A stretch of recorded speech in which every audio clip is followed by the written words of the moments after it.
अधूरी मोहब्बत का पूरा सच। कहानी शुरू होती है दिल्ली के एक छोटे से मोहल्ले में रहने वाले युवक राहुल से, जो एक मध्यम वर्गीय परिवार से ताल्लुक रखता है। उसका जीवन सरल और सादगी से भरा है, लेकिन एक दिन उसकी मुलाकात होती है सिया से, जो उसकी दुनिया को पूरी तरह से बदल देती है। प्यार, दर्द और विश्वासघात से भरी इस कहानी में हर पल एक नया मोड़ आता है। क्या राहुल की अधूरी मोहब्बत कभी पूरी होगी, या यह एक दर्दनाक अंत की तरफ जाएगी? पहली नज़र का असर। दिल्ली की गलियों में एक शाम, जब बारिश की बूंदें सड़क पर गिर रही थीं, राहुल अपनी किताब की दुकान पर बैठा था। उसकी दुकान छोटी थी, पर मोहल्ले में काफ़ी प्रसिद्ध थी। अचानक बारिश से भीगी हुई एक लड़की अंदर आई। उसने पीले रंग का दुपट्टा पहना हुआ था और उसकी आंखों में एक अजीब सी चमक थी। राहुल ने उसकी ओर देखा और पहली ही नज़र में वह खो गया। लड़की का नाम सिया था। वह धीरे से बोली, क्या यहाँ कोई अच्छी किताब मिल सकती है? राहुल ने मुस्कुराते हुए कहा, किताबें तो बहुत हैं, लेकिन क्या आप कोई खास किताब ढूंढ रही हैं? सिया ने हंसते हुए कहा, जो दिल को छू जाए, ऐसी कोई किताब हो तो बता दीजिए। राहुल के दिल की धड़कनें तेज हो गईं। उसने उसे एक किताब दी, लेकिन सिया के जाने के बाद भी उसकी मुस्कान राहुल के मन में बस गई।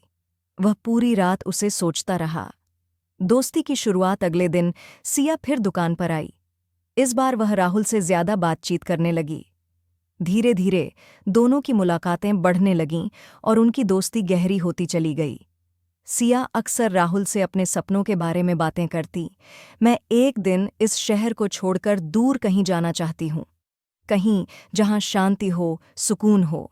राहुल उसे ध्यान से सुनता और बस मन ही मन उसकी हर बात से खुद को जोड़ने लगता। सिया के प्रति उसका प्रेम दिन प्रतिदिन गहराता जा रहा था, लेकिन उसने कभी यह बात जाहिर नहीं की। पहला मोड़ एक दिन, जब राहुल ने सिया से अपने दिल की बात कहने की ठानी, तभी सिया ने एक ऐसा राज खोला जो राहुल के दिल को झकझोर कर रख देगा। सिया ने कहा, राहुल, मैं तुमसे कुछ छुपा रही हूँ। मैं यहाँ ज्यादा दिनों तक नहीं रहूंगी। मेरी शादी तय हो चुकी है। ये सुनते ही राहुल का दिल टूट गया। वह अंदर से बिखर गया, लेकिन उसने अपनी भावनाओं को छुपाते हुए कहा, तुम खुश रहो, बस यही मेरे लिए काफी है। सिया उसकी आंखों में दर्द देख पा रही थी, पर उसे समझ नहीं आया कि वह क्या करे। वह मजबूर थी। रहस्य का खुलासा। शादी की तारीख नज़दीक आ रही थी। राहुल ने खुद को संभालने की कोशिश की, लेकिन सिया से दूर होने का ख्याल उसे अंदर तक तोड़ रहा था। इसी बीच सिया एक दिन अचानक से गायब हो गई। उसकी कोई खबर नहीं मिली। राहुल ने उसे हर जगह ढूंढा, लेकिन वह कहीं नहीं मिली। राहुल परेशान हो गया। क्या सिया सच में चली गई, या फिर उसके साथ कुछ हुआ था? फिर एक दिन राहुल को एक अनजान फोन आया। फोन पर एक गहरी आवाज ने कहा, सिया खतरे में है। अगर तुम उसे बचाना चाहते हो तो तुरंत पुराने शहर के रेलवे स्टेशन आ जाओ। राहुल का दिल धड़कने लगा। ये कौन था? सिया के साथ क्या हो रहा था? वह बिना कुछ सोचे समझे उस स्थान की ओर भागा। मौत का खेल। राहुल रेलवे स्टेशन पहुंचा। वहां एक अधेड़ उम्र का आदमी उसका इंतजार कर रहा था। उस आदमी ने राहुल को एक लिफाफा दिया और कहा, सिया यहां से भागना चाहती थी, लेकिन कुछ लोग उसे ऐसा नहीं करने देंगे। राहुल ने लिफाफा खोला। उसमें सिया की एक तस्वीर थी, जिसमें वह किसी अंधेरे कमरे में बंधी हुई थी। राहुल का सिर घूमने लगा। ये सब क्या था? सिया किस मुश्किल में थी, और क्यों? राहुल ने आदमी से पूछा, तुम कौन हो? सिया कहाँ है? आदमी ने कोई जवाब नहीं दिया। वह बस धीरे से बोला, अगर तुमने उसे बचाना है तो तुम्हें एक बड़ा फैसला लेना होगा। प्रेम और बलिदान। राहुल उस तस्वीर में दिखाए गए स्थान पर पहुंच गया।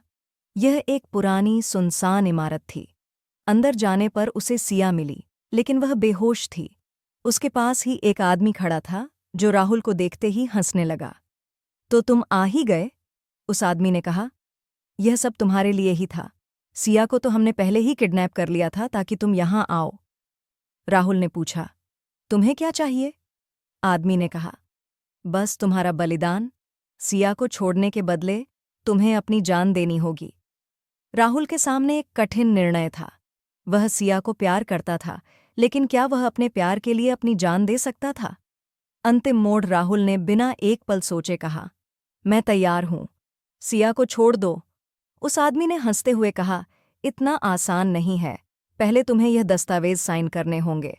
राहुल ने दस्तावेज पर दस्तखत कर दिए। उसी समय सिया होश में आ गई। उसने राहुल को देखा और चिल्लाई, नहीं, तुम ऐसा मत करो। लेकिन तब तक बहुत देर हो चुकी थी। राहुल ने अपनी जिंदगी का सौदा कर लिया था। सच का पर्दाफाश तभी अचानक पुलिस वहां आ गई। उस आदमी को गिरफ्तार कर लिया गया। सिया ने राहुल को संभालते हुए कहा, राहुल, मैं तुम्हें यह सब नहीं बताना चाहती थी, लेकिन ये लोग मेरे पीछे थे। मैं तुमसे दूर जाना चाहती थी ताकि तुम्हें इस मुश्किल में न डालूं। राहुल ने कहा, अगर तुमने पहले ही बता दिया होता तो शायद हम कुछ कर सकते थे। सिया ने उसकी आंखों में देखते हुए कहा, मुझे माफ कर दो। मैं तुमसे सच्चा प्यार करती हूं, पर यह सब मेरी मजबूरी थी। राहुल के आंसू थम नहीं रहे थे, लेकिन अब सब कुछ साफ हो चुका था। अधूरी मोहब्बत सिया और राहुल के बीच का प्यार सच्चा था, लेकिन उनके बीच की बाधाएं भी बहुत बड़ी थीं। सिया के जीवन से अब सारे खतरे खत्म हो गए थे, लेकिन राहुल का दिल उस दिन टूट चुका था। कहानी के अंत में सिया ने एक नया जीवन शुरू किया, लेकिन राहुल उसकी यादों में हमेशा के लिए खो गए।